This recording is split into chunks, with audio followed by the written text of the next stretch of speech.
In order. First thing, review and approve June 11th, 2024 minutes. Move we approve the minutes. Seconded. All in favor?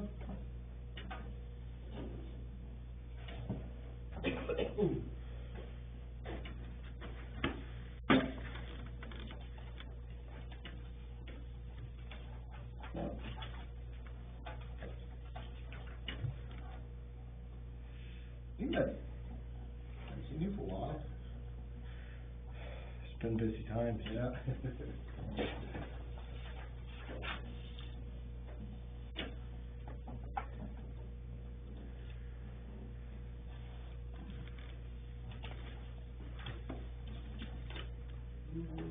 Review and approve June 25th, 2024 warrants. Move that they approve as written. Second. All in favor?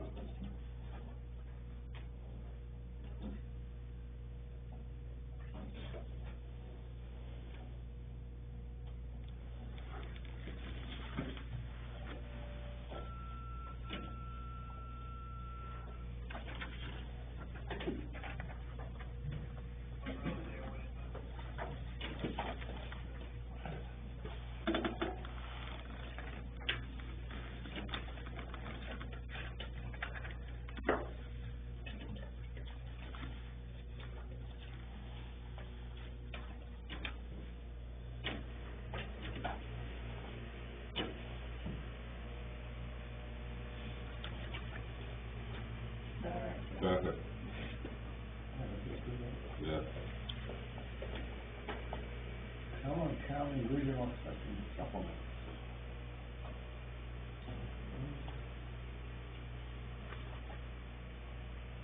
Just one? Yes, yep.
Well, your wife said you trained really good, huh? I knew about See trash, picked it up. You don't mind.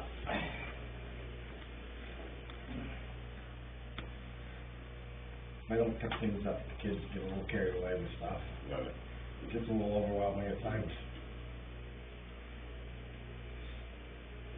Glad to hear parenting hasn't changed. That time it hasn't. Yeah.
I had a pick from the two staff.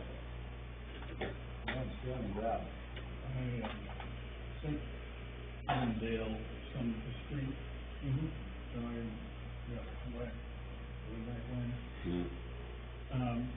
Which included some materials from the town attorney. At that time, we were sending Myla for, CP violations. I think some of those may or may not apply, but I think we should consult with the town attorney.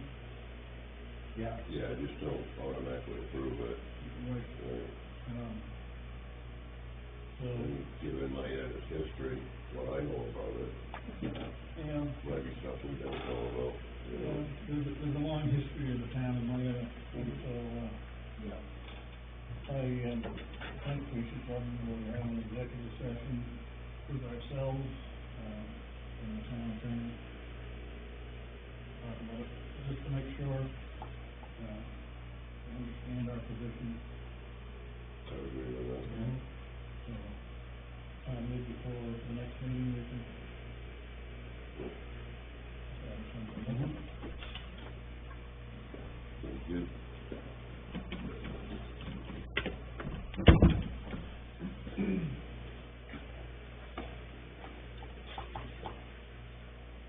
Old municipal garage, that's in pretty bad shape. Well, we've heard some people say that maybe it could, be, saved. You know, and the information that we got from the Historical Society was probably built around, 1878. So it's probably pretty old, but it looks like it's been modified pretty well. It's got a garage door all across the front instead of a school door steps and Yeah. stuff. And for some reason, I thought that there was a concrete floor in there. You know, did they park, Yeah, the plow trucks, the old plow trucks, yeah. plow trucks, fire trucks, whatever. Well, I'm not sure how much of it is. Because, Well, so I thought maybe somebody on the down, take a look, take some pictures, give them a cell phone. Before we decide or think about whatever. Are there any historical pictures of what it used to look like when it was school? yeah,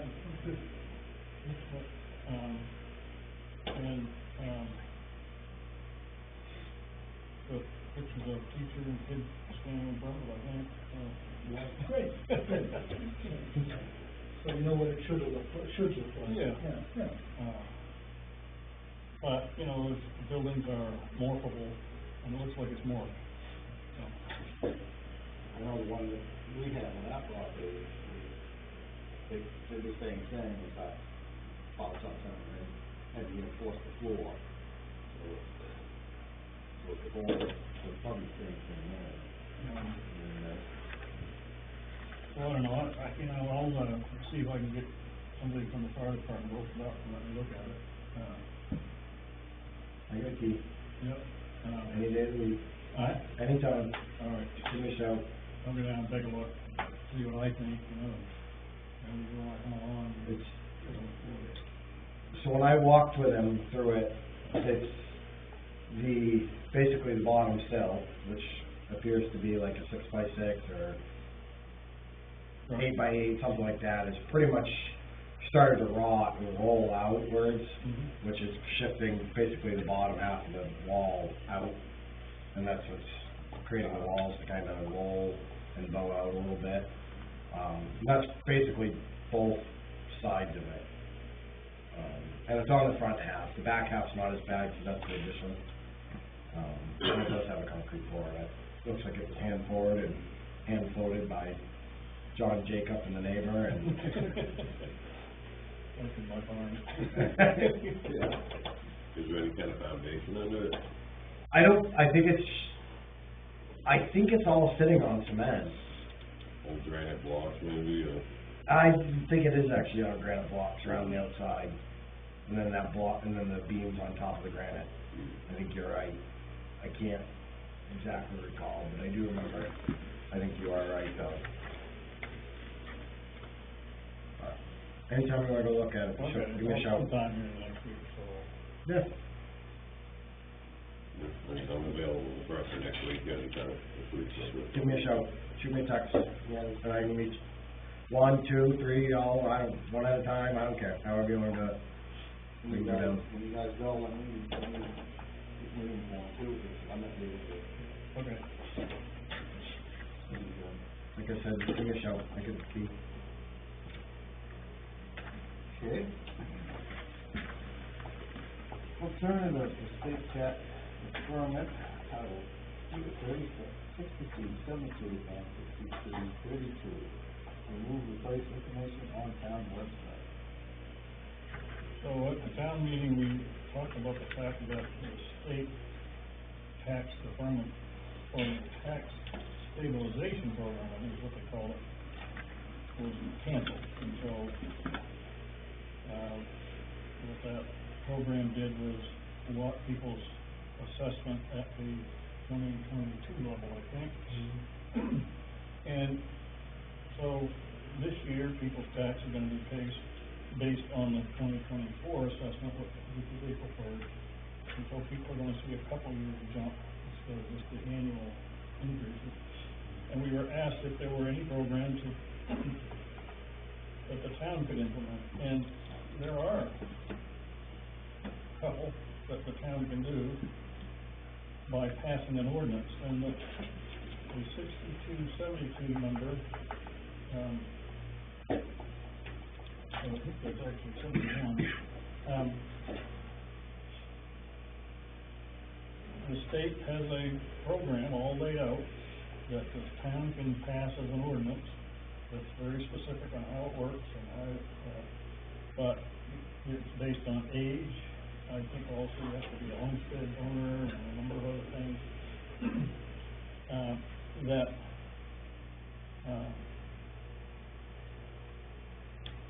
where the town takes a lien on the property.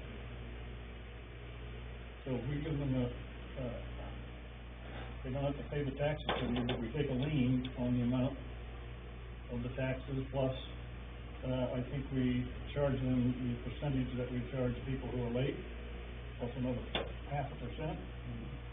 And eventually when they die or sell the property, then we get our money back. So we don't own it, We don't own it, we have a lien on it. Yeah. So it's, so that's one program that's available. Then the other program is very similar, but the state says, okay, design your own. So it says pretty much the same thing, but you can design it however you want, and you have to add weights to the thing based on the poorer the people are, and the more credits they get. I don't know, they didn't really spell out how to do it, but, there's some words in there that say you give more, credits to the people who are less well off. And that's available for the town to do. I think the town, I didn't put it in there, but the town can also do a tax program for veterans. And again, it can be passed by an ordinance, but there's a tax credit or abatement for veterans. Of a certain age, I believe. So there's several things that we can do. So does that essentially defer all their taxes? Well, let's look at For the year? the 6271, that would say you don't pay your taxes this year, the town takes a lien Right. in the amount of, But does that follow through year to year while they own the place, or is it just? it didn't say A whether they had to one-shot deal. reapply every year, but I think it was the issue was, once they're into the program, it's good until they either pay off their liens or die. The town takes it through, you know, so but yeah, it pays all of their taxes. Sounds good on the surface, what I worry about is, you know, been my experience when, you know, the lower income and the elderly get to that point, there's a lot of liens on that place. So who's first in line for the, Yeah, Yeah. and I don't know that, we always can, you know, we can go online and we can see if they have a mortgage. But you can't see if there's mechanic liens or No, court you can't, liens or right, anything like that's that. I know one case, we sold a piece of property that we had seized through foreclosure, and, somebody bought it from us, and they had to pay off the court lien, tax liens, or whatever they call them, there was mechanic liens, various liens on property. Yeah, I don't think it's easy, I think it's, you know, administrative nightmare for Deb, but it's available, we were asked to look at it, so I right? looked at it. It is, yeah. I don't know how many times do it.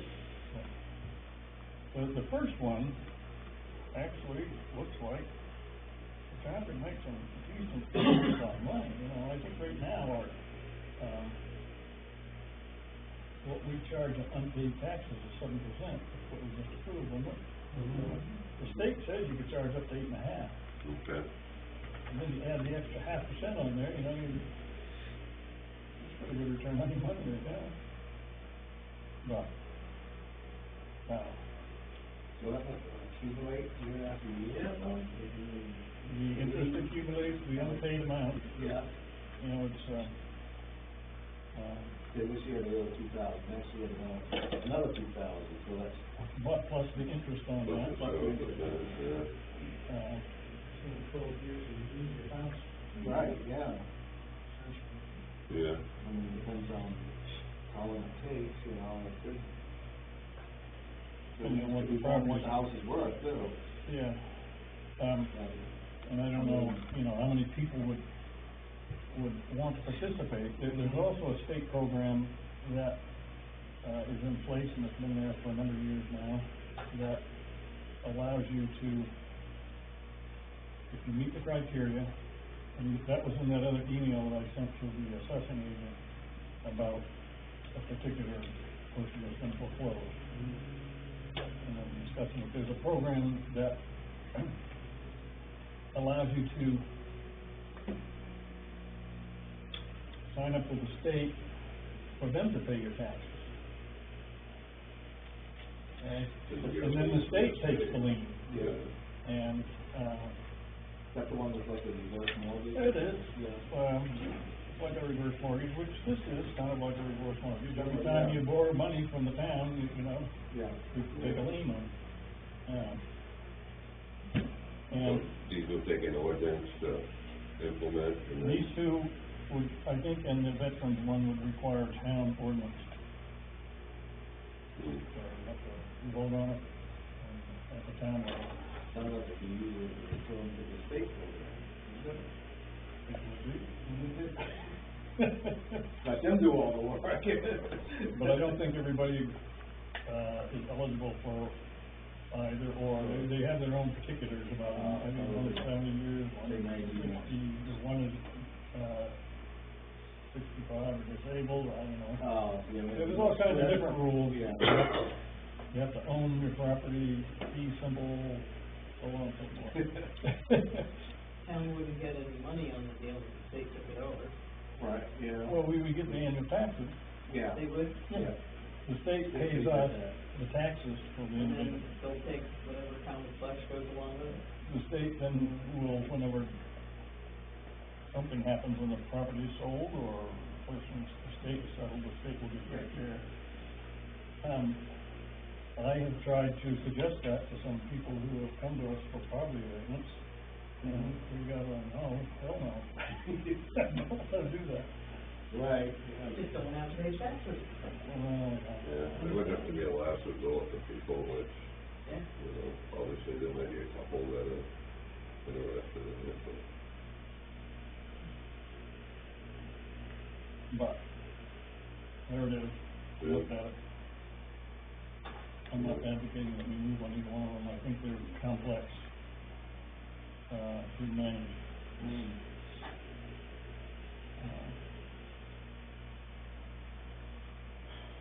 yeah, I mean, if that's the best, I mean, I would rather see the state take care of it than the town, you know, if people really want to go that route.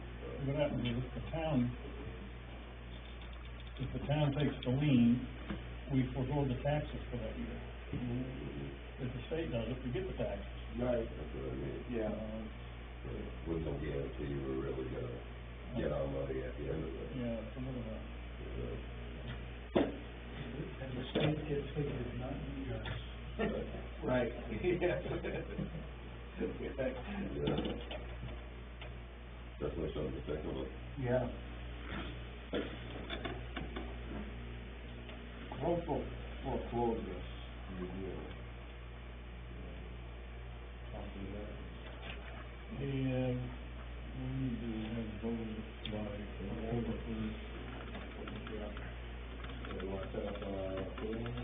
Yeah, but we've got a couple roads that have changed names and whatnot, but we need to at least change some of the winter road closure, orders. I think one is, one Spur Road comes off one. Well, Spur Road would be one Yeah, that you're gonna have to change, cause they're gonna probably build a house in there, right? yeah, but And it then- would be a part of the And road. then Carl Brunel is gonna have to be changed. If they're gonna be running their business out of there, we're gonna have to change the footage Yeah. of the closure to a different spot, cause now we're gonna have to plow down further Past the pit, right? Yeah. versus to it. Yeah. And I don't know if there's anything else, but, Well, food for thought, there's gonna be a couple houses down at the end of the Merch Road before you get on over the hill too. So, that's something that has to be done. We don't talk about March Road. Yeah, I know you don't, You just yeah. keep your land in your family, just stop beefing No, it no, up. that was actually Gators, and, I sold it to somebody else, and then my brother ended up buying it last week. And his, father-in-law, and my niece is gonna be building down there. Not this year, but but doesn't Sebago count on that? they plow it up to the end of, They plow basically the- Earth. Yeah, and then we plow the other side up until dirt. And now we got houses going somewhere in the middle of it, Oh, okay. which is, Right, so I don't know how Sebago's gonna like going down through there. oh, they aren't gonna like it, and I don't know how we're gonna do it, cause I don't know if we can make the hill. With the current, Right, with the, yeah, with the. yeah, you gotta come around Sebago side. Yeah, so we're gonna have to go all the way up Long Hill or down Long Hill to Merch and plow the dirt. But, Yeah. 'cause that's worse than plowing Bully Road. The headlands, Yeah. just the hills that were, I mean, it's Yeah. just how steep it is and how short and loose the material is. Oh, food for thought for the future. Yeah, I know, I knew it was coming, I Yeah. just keep dreading it. Yeah, I mean, yeah. So you wanna have him do measurements first and then Yeah, I would look to you, Chris, to make some recommendations, Okay. and, then we, what we do is we hold a hearing, to discuss what's being proposed, Yeah. and the changes. And then, after that, based on what we hear from the hearing, we go back and we draw up some orders, and the selectmen vote on winter closure. Plus you got that situation of the discontinued Hall Road where, well, you still far down to that, don't you? you still plow down by Donnie for us, We don't plow down to it, no, we only plow to the, well, it's the turnaround where it splits. That's a bit, Yeah. and then you stop? Yep, Okay. the rest of it's been discontinued Yeah. on paper. Is that legal to keep it discontinued though? I mean, now there's two houses It's in. discontinued. Okay. The only,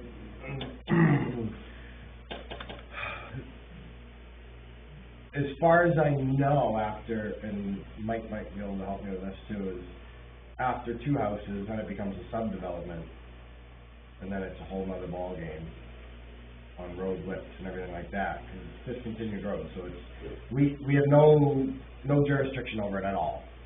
That's it. It's discontinued, it's private road, it's nothing we can do with it. We can't, it would, in order to ever go back to plowing it or maintaining it, it would have to be, one, brought up to current spec, two, then it would have to be voted on by, I don't know if it's a select board vote or if it's a town vote. I believe it's a town vote to accept it again as a town road. And then we have to get it, go through the state to get it back on our records as a town road again as well. So, we plow to the D, or Y, whatever you wanna call it, turn around and go back out. That's it? Yeah. We need to come up with a name for that discontinued section. So I don't know if anybody has any suggestions or, but maybe some, like a way, because I guess it's essentially a right of way, so that it's not confused from like, future code enforcement, 911 officer standpoint, you know, to make sure that it's clearly private and it's a right of way over a couple of different landowners, I believe, right? I think Before you get to the frog. I think it's only the two. I think there's just the one on the left and then the one on, and then Donnie's lot. Yeah, other than that, it's Mount owns all the way to that road from his Right. house. That's what I was, I think it's only maybe two or maybe three landowners in the whole thing. And then Rankins are on the other side. I don't think there's too many there. Those are some pretty big lots. I recall. Who would name that? Excuse me? Who would name that? It's up to We the town. do. Okay. Basically Robin. But with 911 input from, address. Kitty Pat Lane or something like that. All input roads from should go to you, Closet. but we came up with spur roads because it was just logical, it's a spur up in Culver now. I had concerns about, especially now that it's, you know, a house is going in there, there being confusion with two entrances for Culver now, so we did that. But we'll need to, but the whole discontinued road definition kind of threw up a lot of, so it's kind of stalled, but we need to move with it because Carol's building down there, so she's gonna need a 911 address. Does Donnie have one? Does Donnie have one? He has, a Hall Road address, which He is calls himself 59. 59, yeah. Right, but I don't know if, measurement wise, the 59 ends at where the road's discontinued, or if that's measured clear to his house, you know, to the end of his driveway. So, and then as far as 911's concerned, in their database, Hall Road actually hooks up to that log cabin, which it doesn't by our records at all. That's another driveway. So, we either change Hall Road to hook up, but then you don't plow up to that point. Nope. we So only then plow that's it, opening so a can of Right, worms. we just need to have Hall Road end there, and then Yeah. essentially, like you and I have talked, you Two need roads. two roads down there, the one that goes to the right, because you've got two houses up there, Yeah. and then you've got the one that goes straight, which is Dawn and Carol's, so then you're gonna need one for them, depending on, and how that shapes when she gets up into there to build her house. I haven't been up there, so Yeah, but the rule of Got thumb that is, built now. yeah, well, I don't know, is she off from his regular driveway, or is he off the road, or? She's Separate. just off that road that goes up. I don't know if it's considered a driveway. Well, it's, like I said, I've never looked at it to see how it is, because it's all private, so I don't have any reason to go up and see Yeah, it. goes up and ends at Donnie's place, and then, goes halfway up to his. Yeah, So basically, yeah, they need to name, they need to name it, they need to name basically from Hall Road all the way up to his place, and then her, and then she's gonna be, for the sake of it, we'll call it Baldwin Road. So she'll be 19 Baldwin Road, and he'd be 50 Baldwin Road, or something like that, you know, whatever the measurement is and whatever the road name is. Confused a little corner down there. How about discontinued roadway?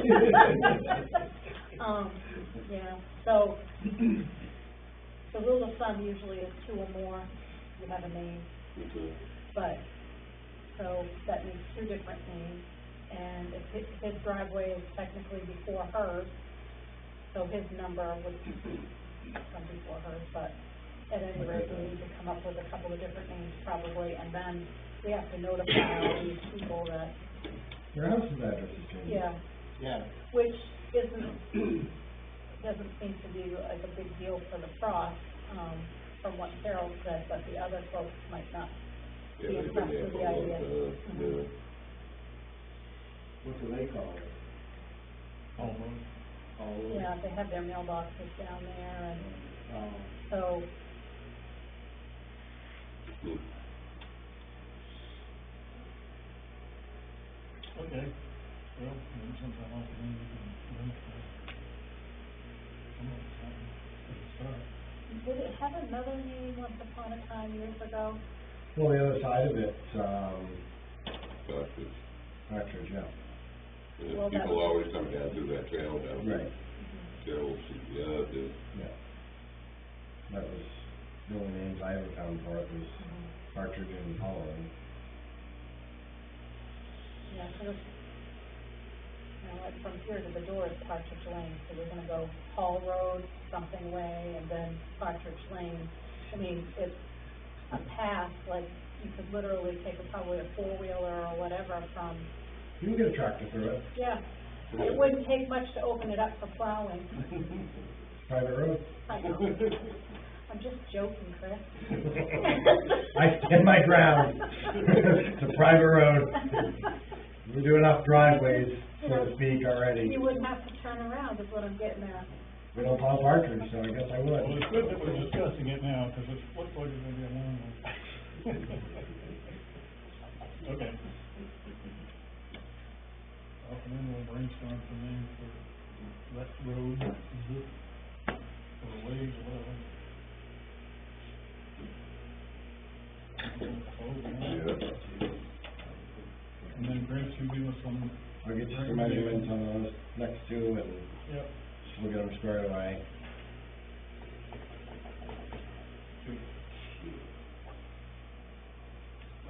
bid for siding on Old Town Office. so, I think we have a plan for this year, or for starting July 1st is, including the roof, is to put vinyl siding on the Old Town Office over there. Yeah. So, we're gonna do it, and we'll get some bids. Yep. Advertising. Yeah. Really good, yeah. So, Yep. you know, you guys wanna write up a statement of work? Yep, I'll do it. No, it looks like there's quite a lot of rot. Is that something that would have to be repaired first? I don't know, 5111 is hence the vinyl siding because it's rotted. Raw, or just more, You'd have to take a look at it, we've had ant problems, we've had to have ant treatments and, in the past, because anywhere there's wet, you know, it attracts the ants, so they, yeah, I think it's better, see what needs to be, addressed. I'm assuming the raw would be on the lower level. yeah, Yeah. Okay. I think, you know, it's, be best to wait until the roof is done before we do it. Because there isn't something up there with a, big piece of plastic or something. All right. Makes sense, and they could do it down with that flashing that they put on the Yeah. roof. Cyber security.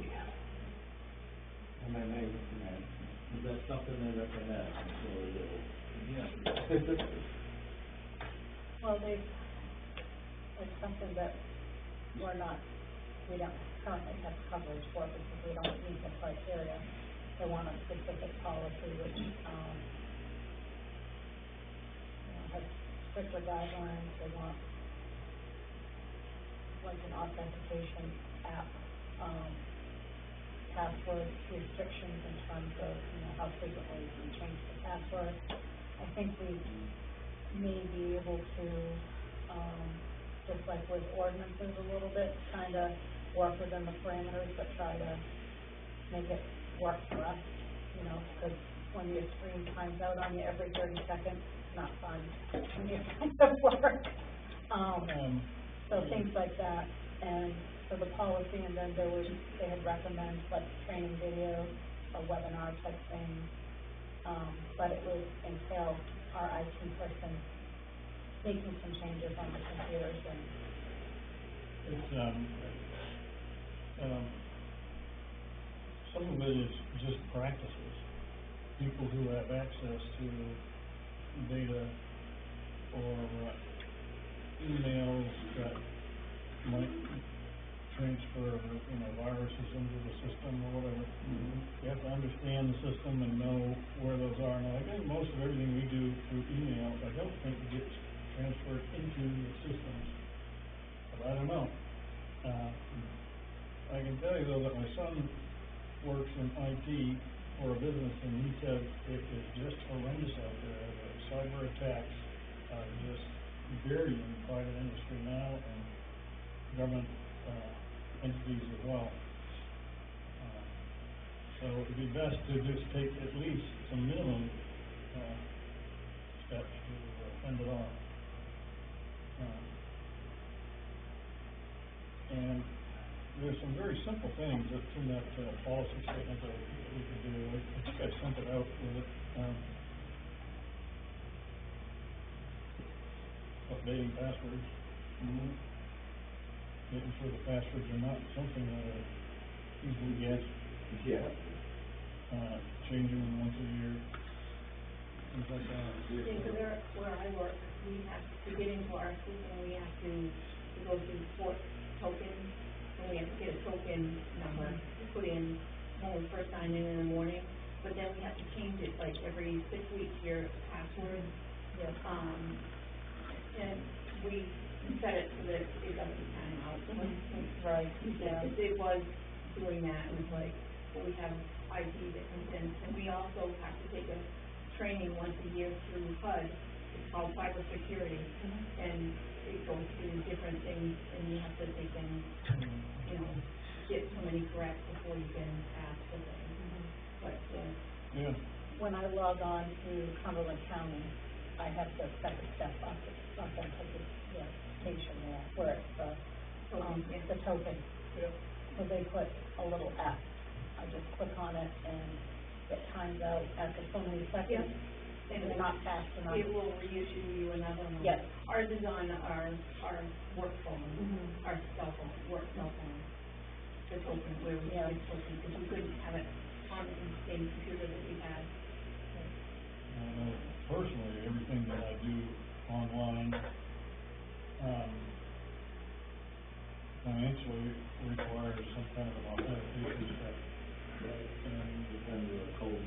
yeah, I think that's what most business stuff, like your financial institutions and everything are moving towards.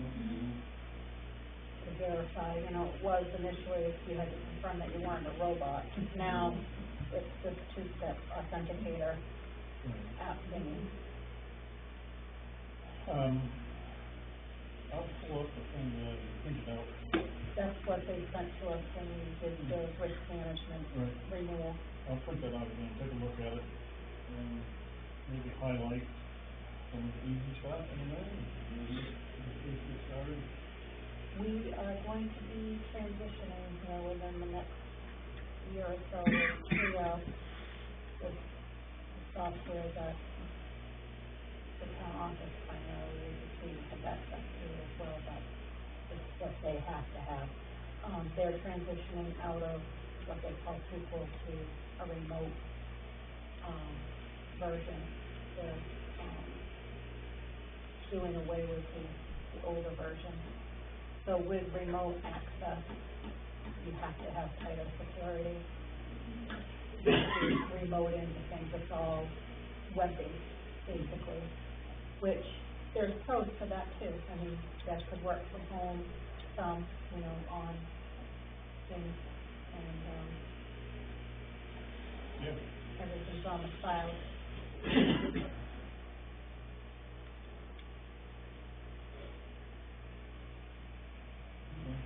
All right. Superintendent position. We interviewed 2 people.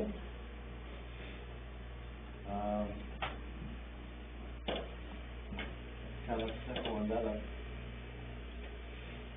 In the interest of what we're trying to do, I think, it's a good fit. Yeah.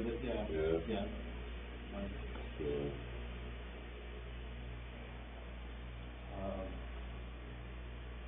Then Billy Libby was on River Road. Pretty much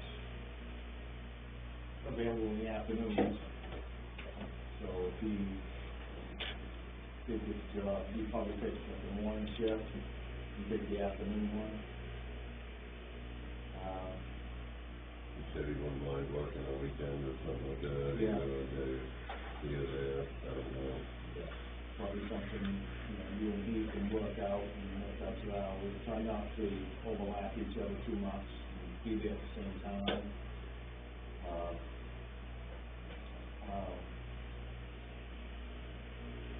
How much time do you spend a day? 4 hours? I try to keep it up to 2, On 2? at least 2.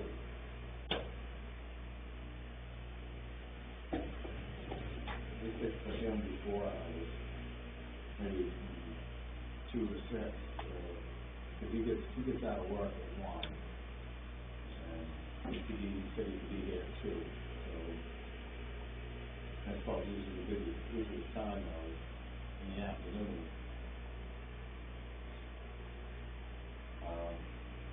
The other one, back when COVID first started, we closed the beach down, and a phone call, and somebody's on the beach, so I had to go down and pick the person off, and there was this person here that had to apply for it. So she's willing to break the rules then. We've had complaints about her language on the beach. And,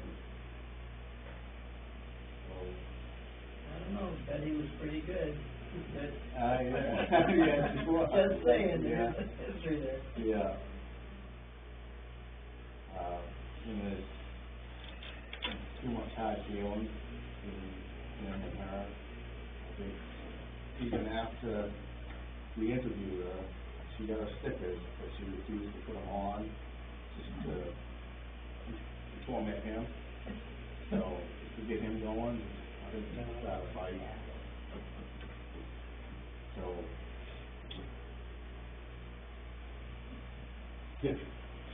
I mean, I gotta be honest, I mean, I appreciate somebody with spunk. yeah, right, yeah. And, still following the rules, even though, you don't have everything to prove it. But, yeah, I mean, you make a motion, I'll second it, Okay. if you want. Make a motion, we hire William Libby. I'll second that. All in favor? You wanna notify them both, Robin? And also, Chad, too, is to remind him that on rainy days, he was not, naturally well. Something we've got to discuss with him. Rainy days, he doesn't be down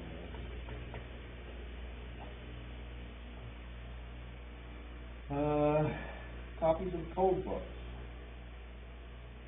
Building codes? Yeah. to be of any value to you as your job. We don't have codes, quoted in any of our ordinances. But I've heard from previous code enforcement officers that they've had arguments with people as to what is required by code. And we have a funny situation where the state says we're supposed to abide by the codes, but we don't have to enforce them. So if you have less than, I don't know, 2,000 people or something like that. I don't know, what do you think? You need a code book so you can point to it and say, hey, this says you need a railing on the porch that's so high. Now, I don't know if we formally, I will interrupt, but formally have to have a technical book, but do you think we should have like something saying we follow this book type of deal?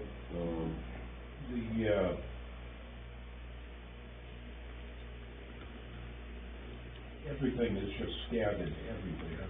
It's quite a cluster.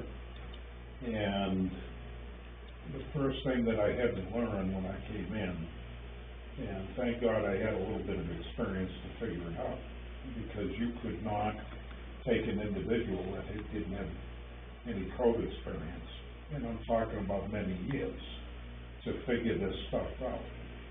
Baldwin is set up in districts, and the key to the districts basically determine what you're gonna issue a permit for. Then you get the growth aspect, the driveway, so on and so forth. And then you have the map. The maps are just terrible, because you have the town of Baldwin basically separated in different districts, but you don't have any overlay in reference to resource protection, shoreland, lots, roads, and this should be all consolidated into one map where you can look at this and figure this out. So I issued a permit today on the Grove side, on Pigeon Road, I should say. 3 houses in. If you look at the map in reference to resource protection, shoreline zone, and so on and so forth, if you look at that, it's very, very difficult to figure out these 3 lots in. Well, there's nothing which I could overlay that to make sure that I was accurate. So you could make a mistake very easily. I think if he was the 4th lot in, it may have been an issue where a portion of his lot would have been in resource protection, which means that's 250 feet classified. So if you're gonna put any type of structure or accessory structure, you gotta be outside that. So that's, it's very difficult, and, gosh, the other issue is, if Baldwin doesn't have a building code. That's what we're getting at, though, the building code. What's the building code? But if you don't have one, and you haven't adopted that, don't expect your code enforcement officer to go out and do an inspection on footings or inspection on any type of framing. You can't just take a state code and this, I've been out of this for a couple of years. So I'm doing this by maybe 5 years ago, maybe more than that, when the state actually took the International Building Code, and what they did was they took different sections. And the different sections that they took, they call it the main building code or Maine Uniform Building Code or something like that.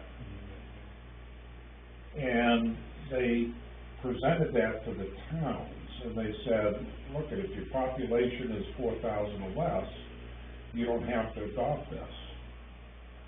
So, you know, Baldwin doesn't have that, so, and I'm not saying you need that, because there's some drawdowns to that. Because what happens is, you go to build a house in Wyndham, Gorham, Buxton, you have different building codes, which, we live in a poor state. And I don't know about you folks, but it's tough to make a living. And when you put a building code in, usually if you start with something, then there's other stuff that's added to it. So you end up with an R factor or the sprinkler system or anything like that, and you're looking at 20 to 30% more for that individual in order to meet the code. So instead of the contractor working with the customer to build a house, and perfect example, I'm kind of an old-fashioned guy. I mean, I look at farmhouses, 250 years old in our area. Why are they still standing? They breathe. They put an extra log on the fire in the wintertime, okay, to stay warm. The windows aren't the best, sometimes they'll replace them, okay? But think about that. You know, 200 years ago, you had metal roofing.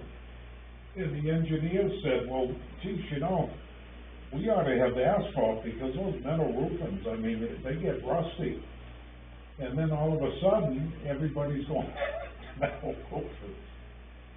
So, you know, when the Mainers had it right 200 years ago, which is interesting.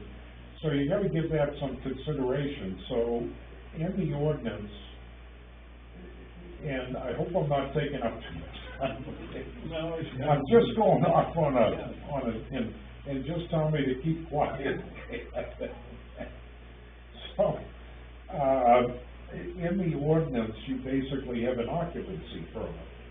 And an occupancy permit is the last thing that a code enforcement officer would issue if you got a building permit. So, how can I issue an occupancy permit, and do an inspection when you got nothing to fall back on? So, I ran into the situation in Baldwin 20 years ago, and I got some good legal advice. Happened to work with Kingman Pratt in Freiburg, and I learned a lot from him, because what I would do is I would take the ordinance and I would basically interpret it myself, but then I'd give his opinion. And that allowed me to kind of broaden my horizon to figure things out. So I said to him, I said, look, we get an occupancy language in the ordinance, but there's no building code. How should we do this? Because how can I issue an occupancy permit and do a final inspection? You're doing a final inspection on what? So we came up with what they call a certificate of approved use, and I gave that language, which is part of the Denmark ordinance, to Robin to give to you folks. So you could look at that, and basically what that means is that the individual, if the bank's required or anything like that, you can do a letter anyways, and they'll accept that. But the other thing is that the certificate of approved use means that they've met all the requirements in your ordinance book, such as setbacks and things of that nature. So, but that's just kind of food for thought, and things have got to be consolidated. You got a land use table, which is separate from everything else. You got to go to performance standards on Article 9 and 10. This should be consolidated into one ordinance book and listed. So the land use table is fantastic because it allows the code enforcement officer to work with, the different districts. And then what he could do is say, you know, go to Joe and say, geez, you know, we get a scenario here. I've got to do a, conditional use application because of this. And then that's completed, and I'll do that, and then work with Joe and the planning board on that. But it's from the, it's away from the ordinance, okay, so it's separate. And it should be so much easier, so dimensional requirements and all that other stuff that you need in each district. Highland District requires 10 acres, well, what does that mean? How much frontage do you need? What are your setbacks, so on and so forth, okay? So you can't quite take an overlay and figure out where you're at. You gotta kinda look at it and then say, well, geez, you know, this is where the lot is. Yeah. And try to figure out like that. The ordinance is being updated, and a lot, I think, of what you're talking about is being included. And the tables, land use tables, those are never adopted. All they were was, Norm got tired of having to look everything up every time somebody came to us, and he went through the book and just wrote down, Right. Well, like an index. that kind of stuff is gonna be in the new ordinance, though. Yeah. Yeah, so that was never adopted? No, it was never adopted. It's just an index, Yeah. and it means that if you look at that table, you'll find it in the book. It was just a quick, easy reference guide. No, not passed, didn't need to be passed, Yeah. you know. But yes, in what we hope will get passed, there will be an official table also. And it will be included. I'm not quite sure how we're gonna sort what we're voting out of the old ordinance and what we're voting in, because the stuff we're getting rid of, but we're not getting rid of all of it. So it may be a little confusing until we sort through that.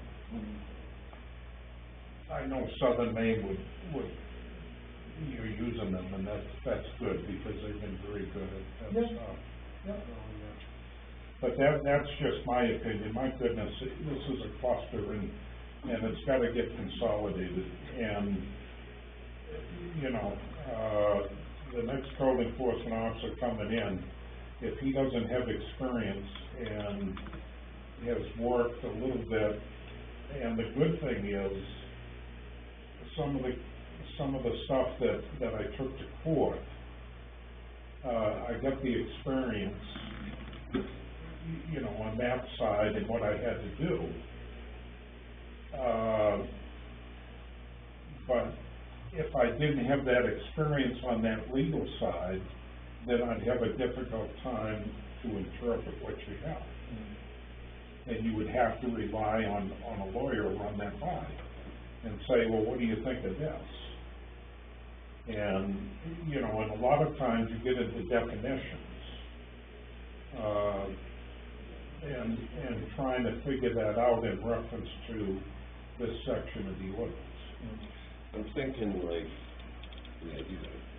you're saying the difference between the rural, the residential, and the highland is a confusing factor. Oh, you can't figure it out there. Right, but what I think is the confusion factor here is, I mean, in building codes in general, I know you know building, when you go look at it, you'll see Yeah. it's 2x6. But then, we need something that says, you know, because of insurance companies, if we allow people to put something attached to their house that doesn't have fire code sheetrock on it, the house burns down, who are they gonna come back for? Yeah, but they're not gonna come back on the town. Run that by a legal counsel. You know, I'll give you an example, the fire marshals and all this They nonsense. make up all this stuff, yeah.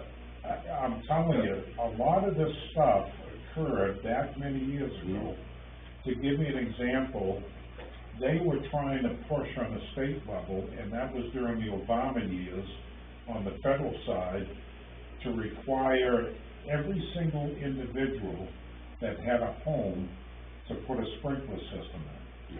Well, when you look at the data, it doesn't make any sense.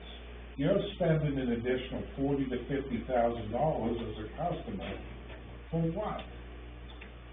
In other words, you know, the data says that if the house is constructed properly, and you look at all the statistics, you're not gonna have a fire.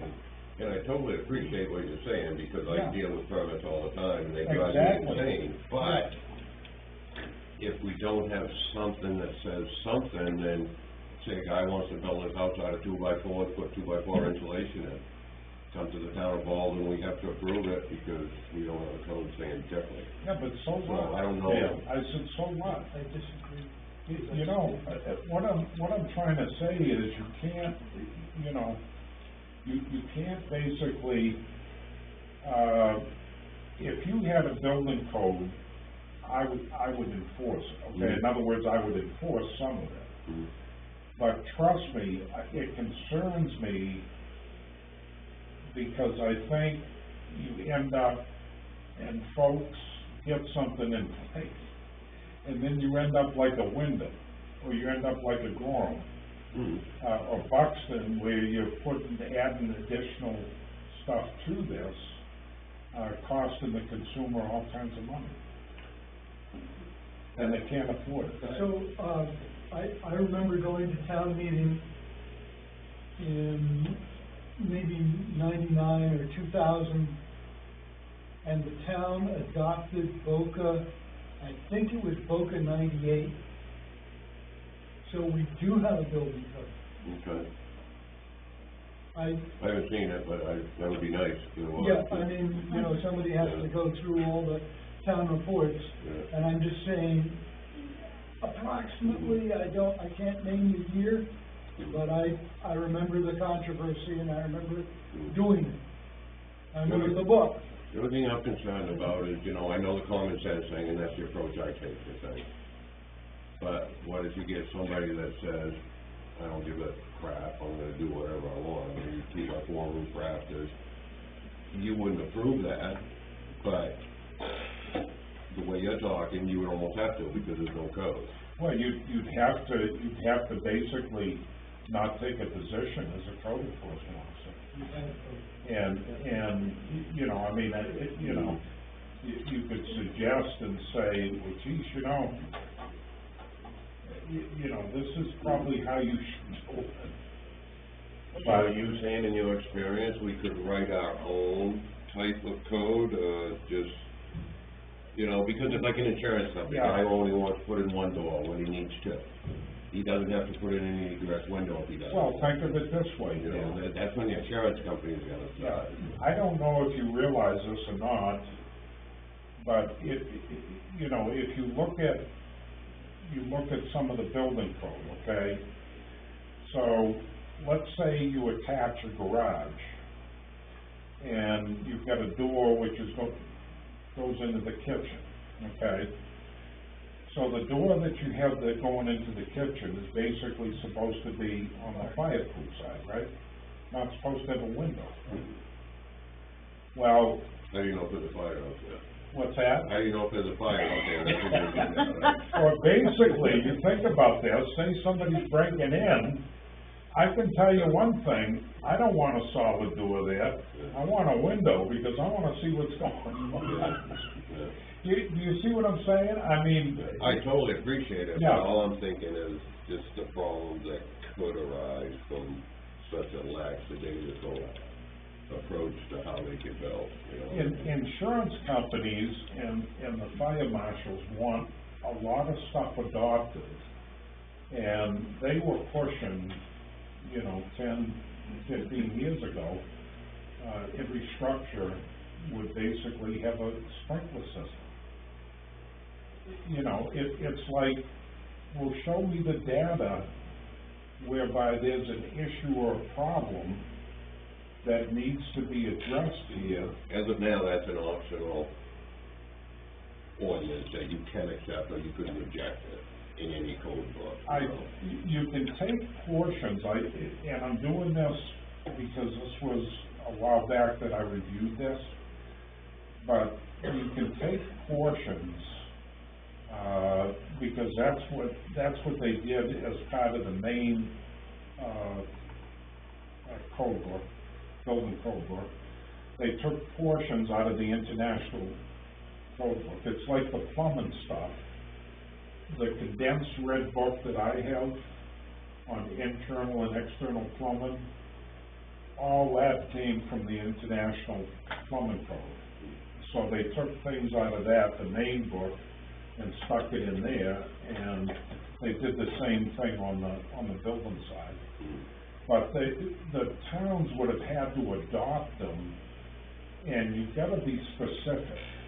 So, you know, you've gotta be specific in reference to, do you want your code enforcement officer, you know, in other words, do an inspection on the framing, you know, if that's the case, then, you know, 16 on center, above the doors, I'm just doing this, anyways, point taken is, you know, that would be followed, and you may be able to follow that, you know, or have the code enforcement officer, that'll be specific, what you want that individual to do. Well, I mean, there's that huge gray area of not having anything to go by and common sense. Yeah. So like, And you know what, Dale, I'm gonna tell you something. The majority of individuals, when I worked in Denmark, there was probably only one builder that was not above board that I dealt with. The rest of them, and he got weeded out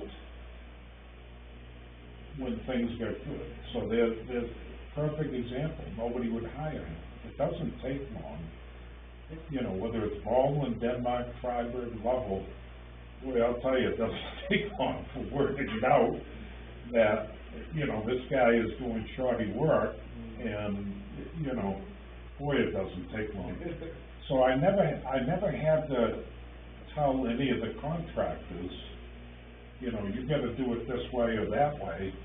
because they were already trained in their mind to do it that way. Never had an issue or problem. And the last year that I was in Denmark, I issued 170 permits. And plumbing, you know, internal, external, and building. And I would go out to the job sites, basically just to see what was going on and track it. And I'll be able to do that when I get more familiar with what's going on. In the town of Baldwin, I don't know where I'm at. I know where the town office is, and that's about it.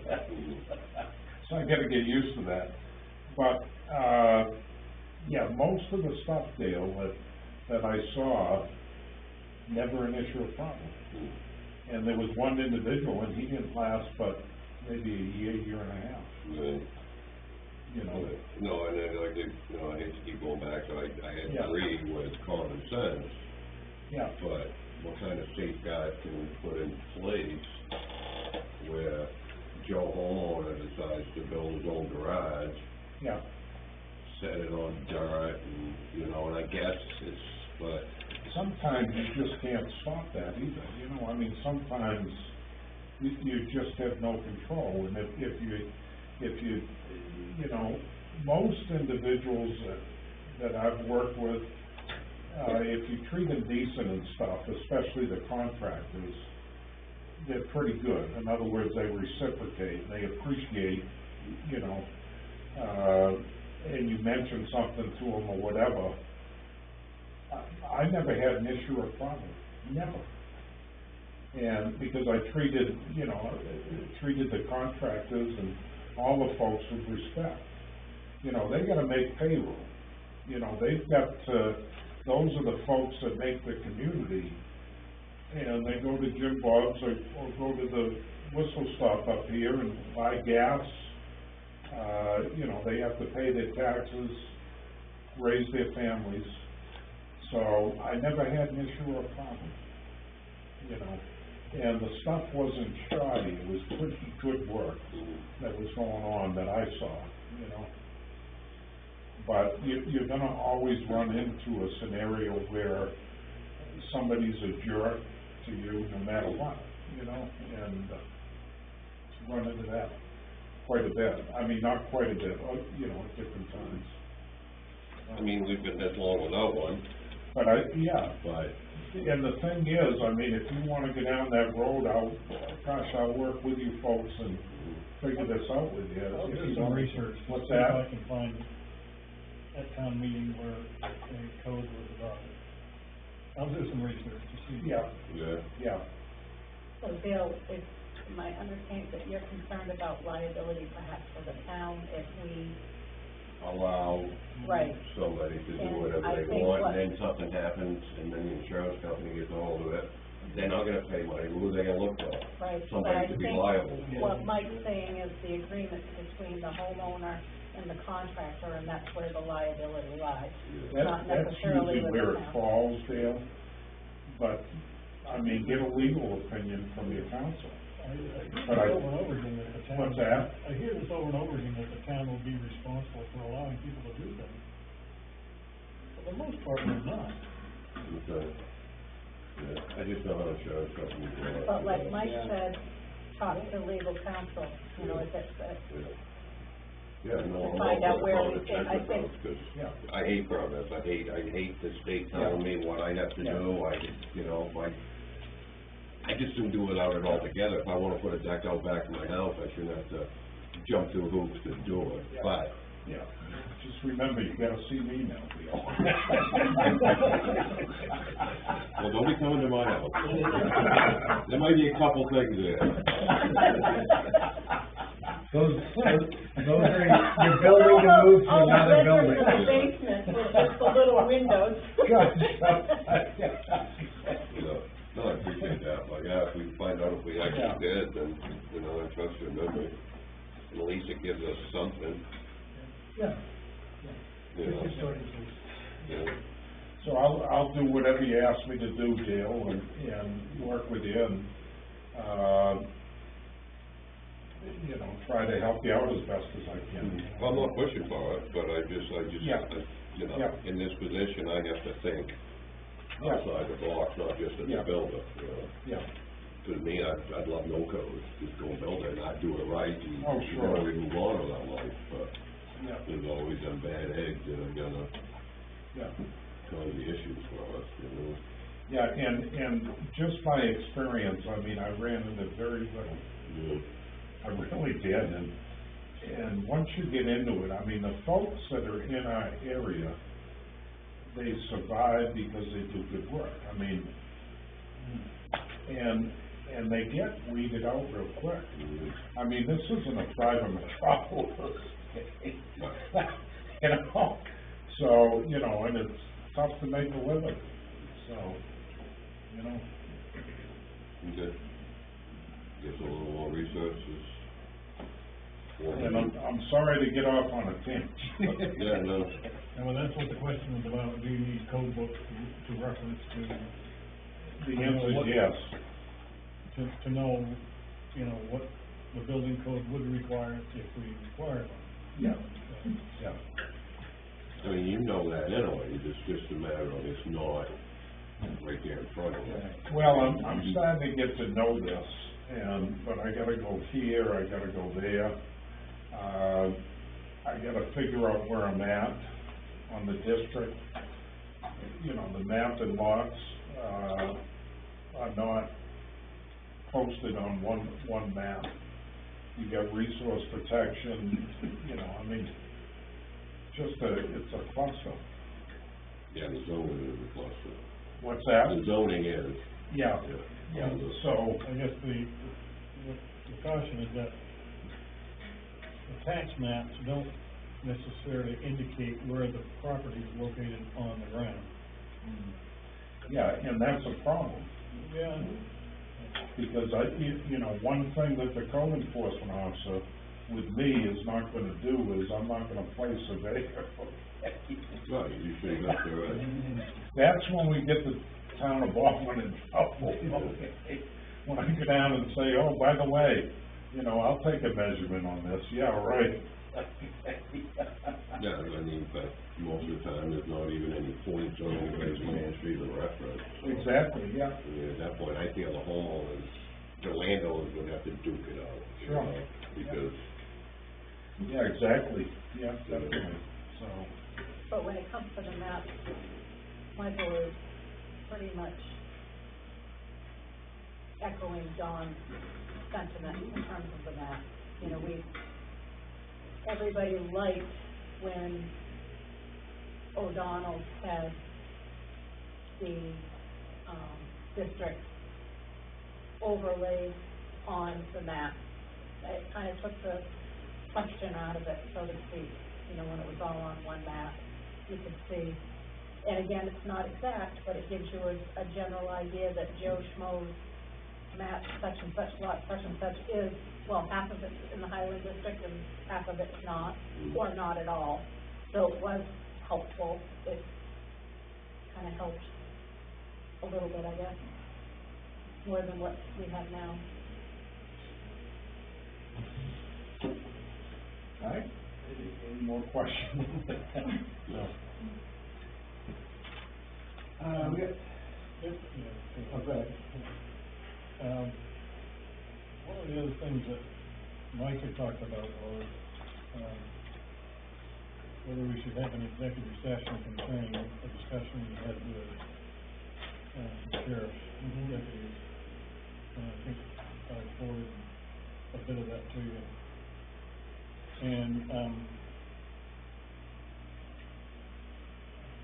think maybe we could try to consolidate all that with the town attorney and, do two officers at the same time. Okay, If we can do that next week. so we won't do an executive session, No. okay. Just, the question is whether we want to go into an executive session on those two topics. Okay. And because we're gonna have to schedule some other people for this. Okay.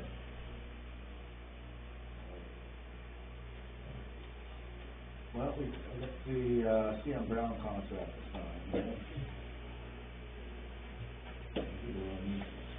My signature. You guys want to go over and? yeah, I can't come to, I looked at it over the attachment, so. Okay. Pretty good, right? On the diesel fuel, I was off a little bit in my estimate. They estimated 310. Yeah. And they estimated 310, 9,100, so. I think that, I would think that.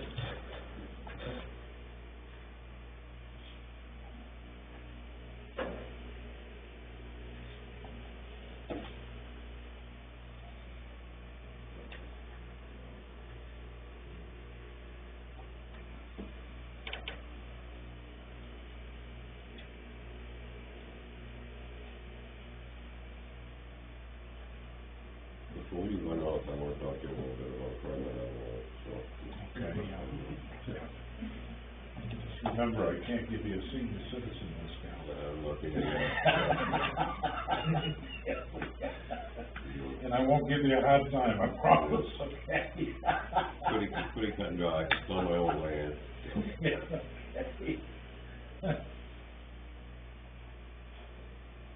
Yeah, you're not old enough. Might have. Not all about the age, it's the mileage. I'll tell you, if you're a contractor and you're working Get some mileage. during the winters here, Yeah. yeah, God, that's enough to, take 15 years off your life at least.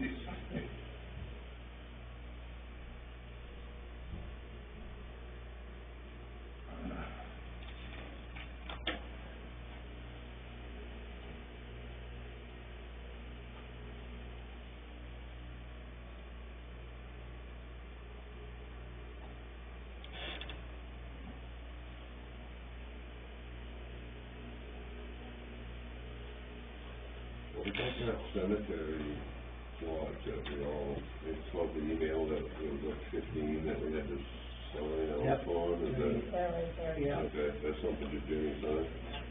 No, all of it. Okay, They're deeds, so it's not something that has to be even done in the meeting. okay, I don't believe, I think you just have to sign them and then Debbie, okay. notarizes them. So it's just lots that she sold. All right, in that case then,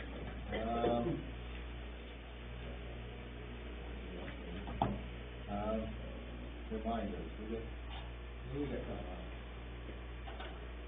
It's, planning board meeting? Yep, Thursday night? yep, nothing on the agenda, Nothing. nothing. Really? After being swamped and buried and nothing on the agenda. Nice. Yeah, Yeah, yeah, I'll be here anyway, Okay. you know, people need us. Mr. Chairman, there's one more thing, I may have to, bring this to your attention, and it may require, legal opinion. And, other than the situation, that Bob talked about. And I'm not sure exactly how to proceed, but, it may require an executive session. And, if we do that, I would request that if you could allow the chairman of the planning board to, stay, you know, there'd be some insight on that. I think I can give you a little bit more. And it may require, legal advice. Okay. Yep. And, because it could be Pandora's box at some point. Really? Okay. Yeah, and, should be taken care of. So, Yeah. so you know, that's basically, you know, something I gotta discuss with you folks. Okay, all right.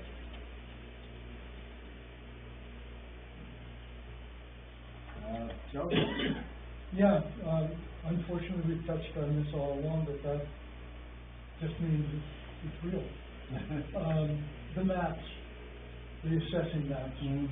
I had occasion to want to know where some land was in relationship to parcels of land and so forth. And once again, we got lousy maps, really lousy maps. And, you know, we can either wait and spend a huge chunk of money all at once on updating our maps, or we could start slowly and require everybody, when they get a building, whenever they do a survey, have to register it with the town. I mean, there's got to be some way to start slowly. I've tried working with Cumberland County Assessing, and I would recommend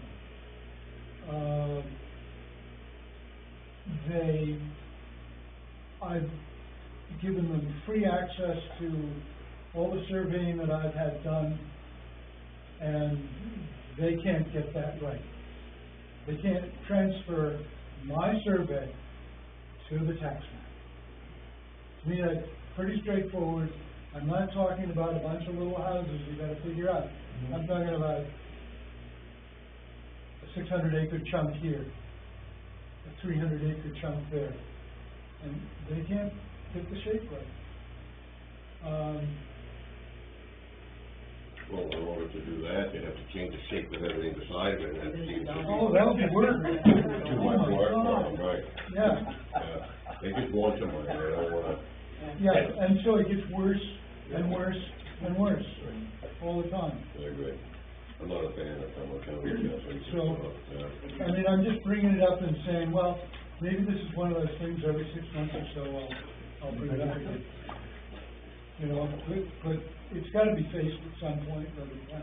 Is it something that we can make on our own, doing that involved? We could hire somebody to do it for us, or? Yeah, Yeah. Sure. Yeah. Oh, yeah. Because, yeah, You're talking $20,000 yeah. easily, yeah, you're right, Bob. You're not suggesting acquiring people to get surveyed, you're just saying when people do, make them. Yeah, start a slow collection, get a system together to deal with it. Yeah. Cause there's always gonna be landowners side by side that don't even care, Right. you know. Yeah. Oh, you wanna dump 10 feet from my house, I don't care, you know. Right, right. Oh, no, Right. Bill, yes. We don't have any codes. But I mean, I've been to my surveys and they made the maps worse. Yeah, so, Yeah, you no, know, I agree with you, it is a nightmare. when I go to look at the maps for business reasons, they might as well just have a blob. It's pitiful. They're saying no price for half an hour, No, all doors are locked. thank goodness. No, this meeting's not legal. None of it. They couldn't get in. Every door in the building's locked. How'd you get in? So, texted him to come open the door for us. Good. What are you gonna do about that? In the future, we'll tell them not to lock the door when they leave. In Norway. I couldn't, it's a public meeting. I couldn't get into this public meeting. What do you want us to do about it? Meeting's canceled. Boy. Attorney will tell you how to straighten that out. Is the meeting over now? Or are you taking comments or questions or? It's Comments right now, yeah. Well, I got 2 or 3 problems. Number one, I gotta get a text about the minutes. I don't know why, what's gonna the agenda. I don't see why the agenda can't be posted on the website. I look at the website 3 times, 4 times a week. If there's things that pertain to certain things, I should see it on the website, not have to be texted that something's going on. I mean, why is it not on the website, the agenda? It always changes. That's fine. I get a text tonight about the agenda. What's What's the concern about Mayetta's Pit? I wanna know the deal on that, I don't know the deal. We haven't decided anything on that. We're still looking into the COP from that. Can I talk about it? Yeah. The original conditional use permit never was followed through. They never did one thing on that conditional use permit that's gotta be in a file somewhere. Never was one thing followed through on the original conditional use permit. 2, according to the last time you voted in some ordinances, that pit's is void. It's lost every permit it ever had. It's a vacant piece of land. If anyone wants to open that back up, it comes back to the rules that you voted in, 2,500 foot buffers and everything else. Are you aware of that? That's one of the things we're talking to the town attorney about. I wanna be involved. But that pit is void. There is no pit there. That's a vacant piece of land. If that ever tries to go back as a pit, it needs a full-blown, brand-new conditional use permit, which, according to the rules the town voted in, is a 2,500 foot buffer. And, let alone, entrances and everything else. That entrance was always illegal. When the town created the original conditional use permit to Mayetta, that was supposed to be a turnout lane all the way up over the hill. They cleared the trees out, never built it. They blew a water table everywhere in there. Everything they did was void. Never followed through. And that's where I have a problem, yeah. Mhm. I understand that, I'm not a big fan of anything that they've done, and I don't wanna see the new owners get in there and do anything, but, you know, we discussed tonight that we really need to discuss it with an attorney, and then. There's somewhere in this office, there was a full-blown conditional use permit from back in Yeah, there was.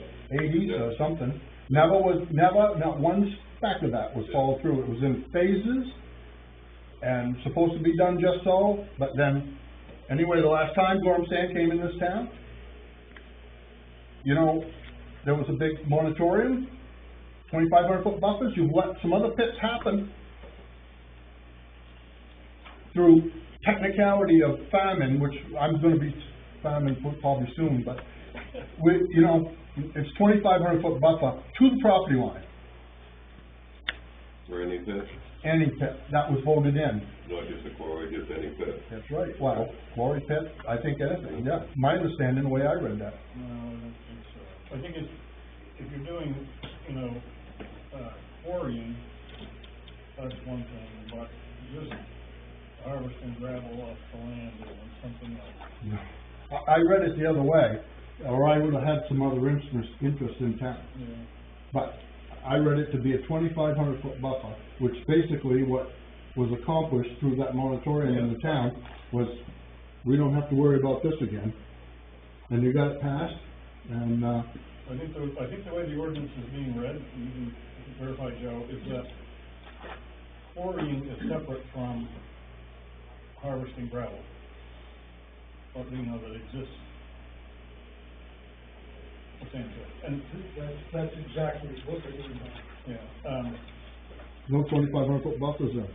not for those, but there's limits on how much they can take out and whatnot. Yeah. Okay, well, then I might have been, Yeah. It's pretty small, I thought it was a pretty small limit. They are pretty small, but they're Yeah. not supposed to be big operation. Okay, I think that's probably right, yes. Yeah, but what you mentioned is what we're gonna talk to our attorney about, because, part of what we got into back in 2016, 17, and so I looked at the records, I got into it several times before that with my, It's a documented, I documented it with Don Kent several months ago. It's a vacant piece of land, there's no permit whatsoever for that. And let alone, the original conditional use permit was never, you guys vote these rules in. Or even the planning board makes the rules on the conditional use permit, nobody ever follows through. I let it go, I watched it, let it go. But I'm all the way done with watching. I'm furious, I don't need any competition. I've had to spend millions to try to keep what I have right now. And I'm not watching it go away. I'm learning about it and I'm getting into it, so I can't. I'm pretty unhappy to have to get a text. I don't see why it can't be thrown even the day before on the website. I look at the website, I'm a loyal website person. 4 or 5 times a week, I look at that website. A lot of that is, I mean, we'll get an email, because a lot of times we don't have a lot on the agenda. I understand. So, I mean, I guess in order to be posted, a lot of times, you know, We have we'll to have an agenda. we'll That's the thing, collaborate, sometimes she'll we send don't us an even have- email saying what should we put on the agenda, so.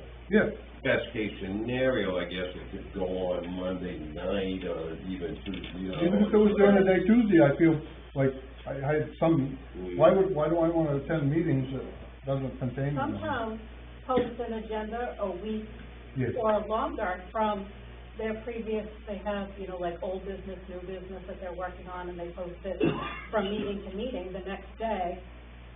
So it can be 2 weeks or a week ahead or whatever, but lots of times we don't have an agenda. We had a couple of working items that Yeah. were thrown And around. I told her, it can always be But subject to change, but I would've seen this. I can tell you where this list came from.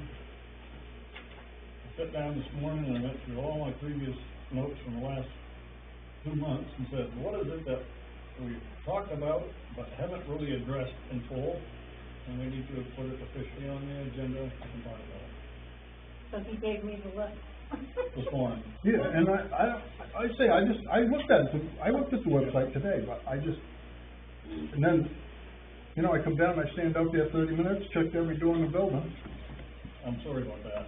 Yeah, I'm surprised they will. These people all got in, but I'm sorry, you know. The meeting starts at 6 and the town office closes at 7, and I don't think we have a policy as to whether or not that door is locked. Lots of times it's open.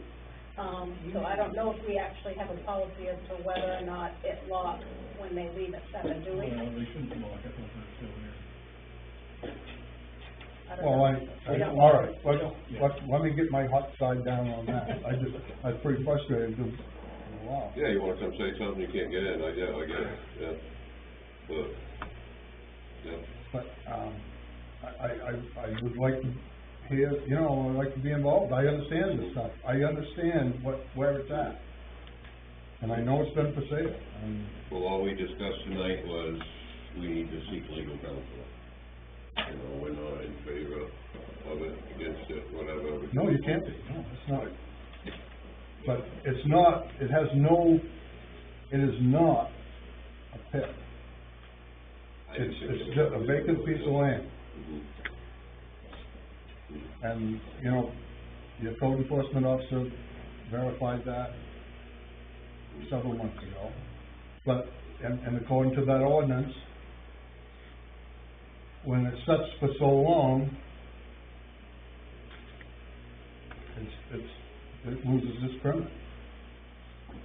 And as well as the permit was a fraud in the first place. Agreed. And, you know, even the environmental things, you got people in there, four-wheeling, driving through, it's like playing Russian roulette, driving through that quarry in the mud, in the water.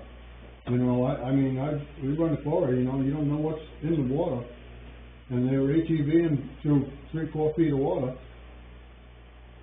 You know, if nobody hits a rock or something that sticks up, it's fine, but you're not supposed to be in the water.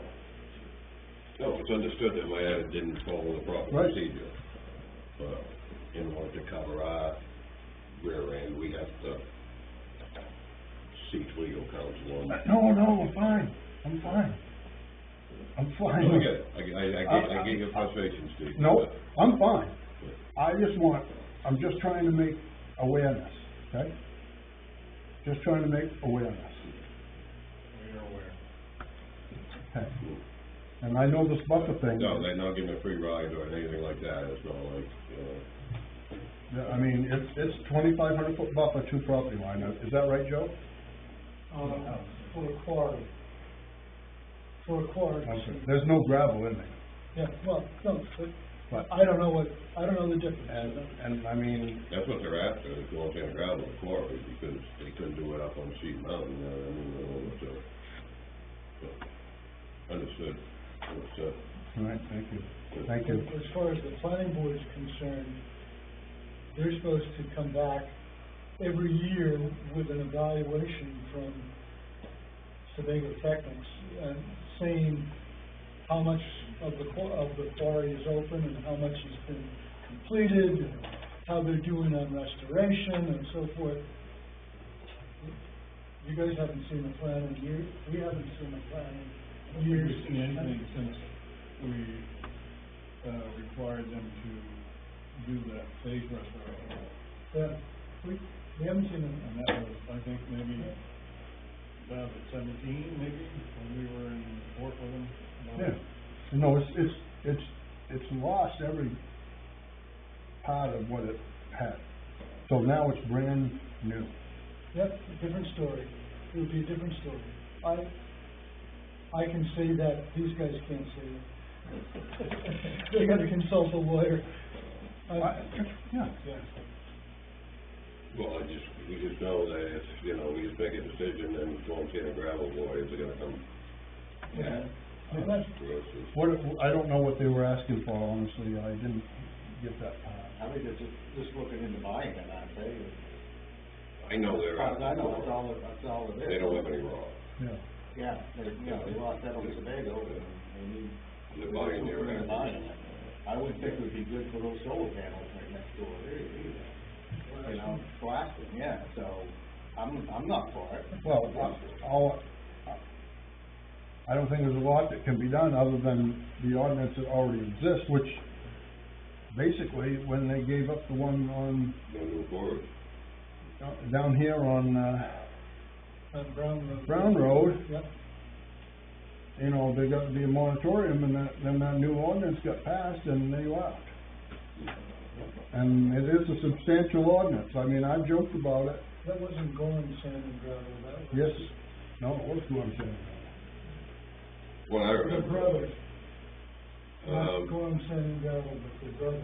the Shaw Brothers, it's Tommy Shaw. that runs, but then there's Johnny and, I think it was thought Gorham, it's Gorham Sand. I think it was Gorham Sand, because I saw applications, and I mean, Mm, they went at that pretty hard, and, If I remember right, I can't say 100. I mean, they're banking that this is existing permitted. And I mean, I'm welcome to, I'd be anxious to hear what your attorney says, and I'm sure you can,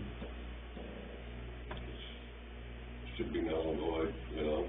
I kinda brought that up nonchalantly at other, since this has come up, but I knew it's been for sale, and first but I know, I literally was involved a lot.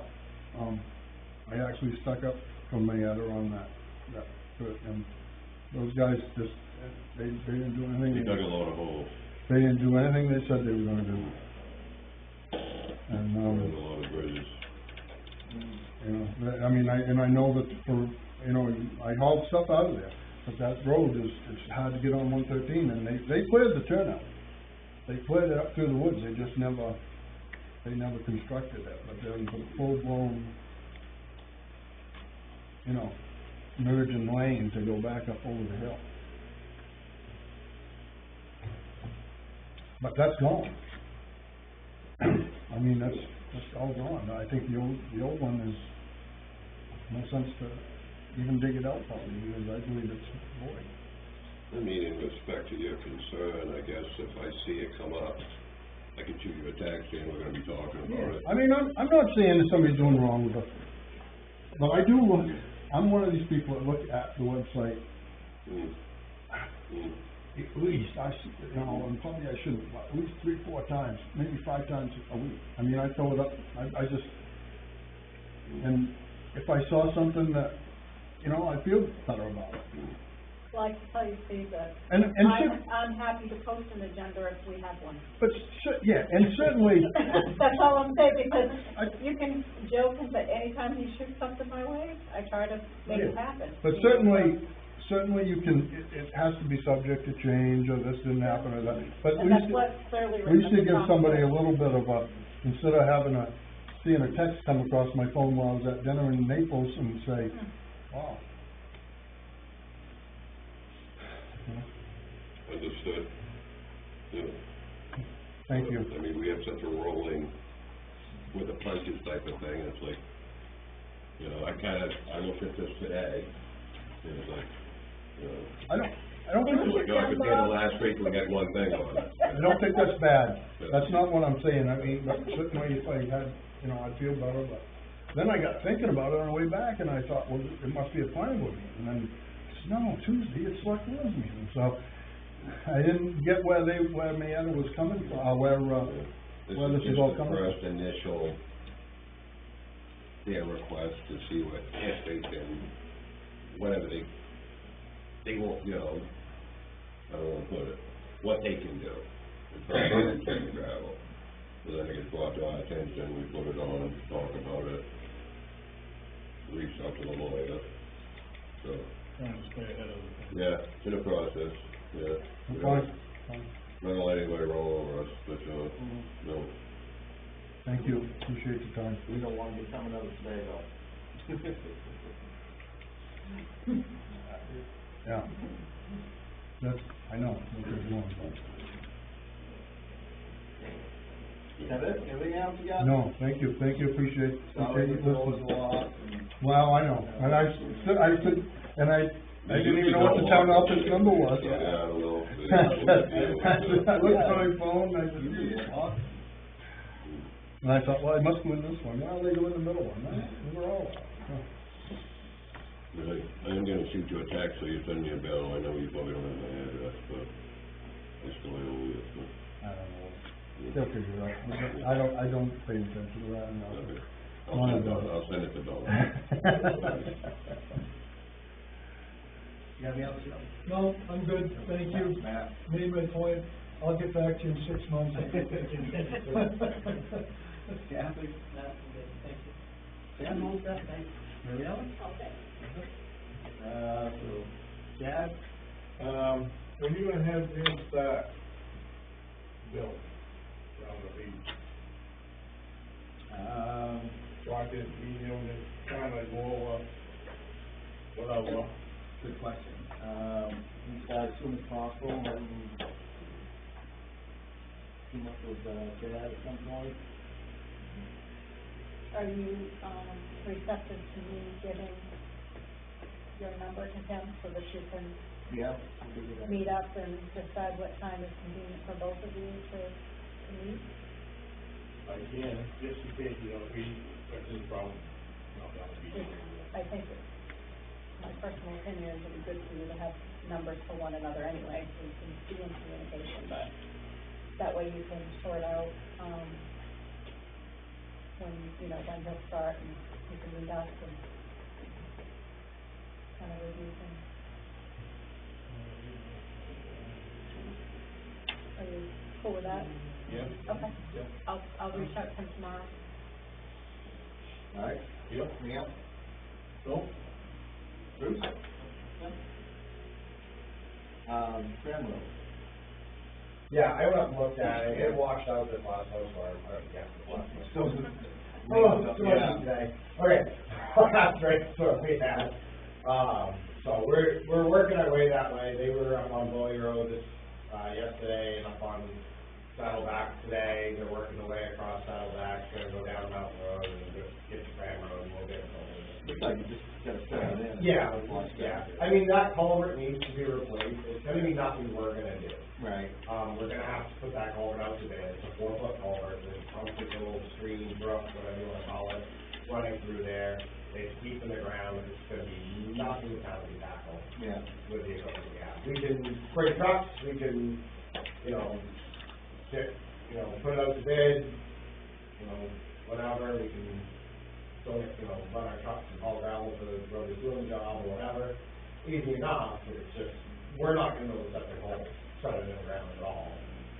And it really needs to be longer, and the bottom's starting to rot out, the top's giving away, it's an old steel culvert. Right, yeah. Name of the game, all like that. So it's gonna have to be something we're gonna have to put out to bid, which I've been looking into, but I've been trying to get everything else brought up, not first, because it's not, that was not caving in like some of the others. I've got a half a dozen on Douglas Hill that need to be replaced long before that one, honestly. There's 2 at Ward's Hill that last year we had a big washout, we had to dig it out, we had, the washes between the 2 culverts is what it's doing on Douglas Hill, Great Ward, Douglas, we had to patch that in last year before it snowed. Now the other side is starting to create a little sinkhole in it, we put gravel in it once, they were gonna go up and coal patch it, when they had it up there. So like those, and the next one over, and there's 2 more way down by Bush Road that need to be replaced, that are starting to fail. Yeah, yeah. So that one's washing the edge of the shoulder, which we can get by ditching some, and getting it off before it gets to that point. And then obviously at Corey's house, his culvert keeps filling up, which we have to ditch out in front of, but we have to get the whole road big safe before we do anything, because it's not underground on it. Yeah, okay. I say the sand comes down off on William Hill Road and it's filling my culvert, my driveway. Continuously, I'm always digging it out. If you could ditch the road Yeah, now. The other thing is on, I'm not sure if it's Suffolk Road or not road. There's a tree that came down in the last storm, and it looks like you just trimmed some of the edges off of it, but it needs to be trimmed back further, because if you need a car, you have to stop.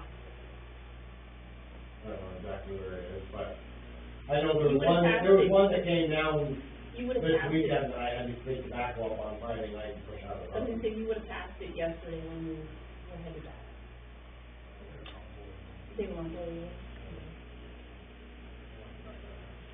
Well, it was It's pretty much where the line is. Yeah. Yeah, I'll go take a look. I haven't been up The guys have been up there, I've been up on Brown Road in the last 2 days, they've been paving Brown Road, McNeil Road. McNeil Road is done, they've shimmed both sides of Brown Road, they've surfaced up the one side of Brown, and they're working their way down, they're almost just out of that.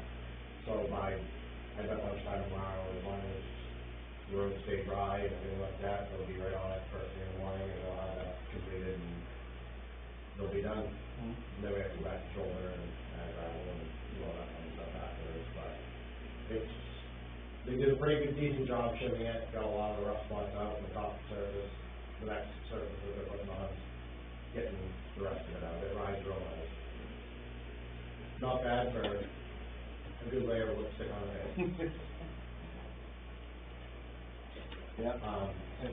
Other than that, I think that's pretty much where I got to go. Yeah. And you must still been catching up from last year's storms, aren't you? We're catching up and cleaning up the brush. We've got most of the washouts and stuff like that taken care of. It's just the brush that keeps getting us, but we're like, oh, we're gonna look up brush today, and then we get another little rainstorm, and have to go fix washouts. Yeah. You know, like Mountain Road's got some washouts, Savard Road washed out, Bowie Road washed out on Friday. She called the office, called the shop on Friday, said, hey, it's washed out. I can get in and out, but a big truck won't be able to get up here for a delivery that I have next week. Well, by the time we got there on Monday, we had Saturday and Sunday for them, then that wasn't even passable then, so. I was like, oh, it'd be good if you thought it was passable, because I don't know if I would have taken our car over it. But, and same thing with Anderson Road, Stevie had to come in on Friday and rock rake and go up and fix Anderson Road, and Don kept calling and said that road was impassable on Friday, so. Yeah. He went up there on Friday afternoon and fixed that for him. So, I love these big rainstorms. We're trying to get some gravel and trying to get some ground on these and get some dishes put back in, and we'll be further, way further ahead.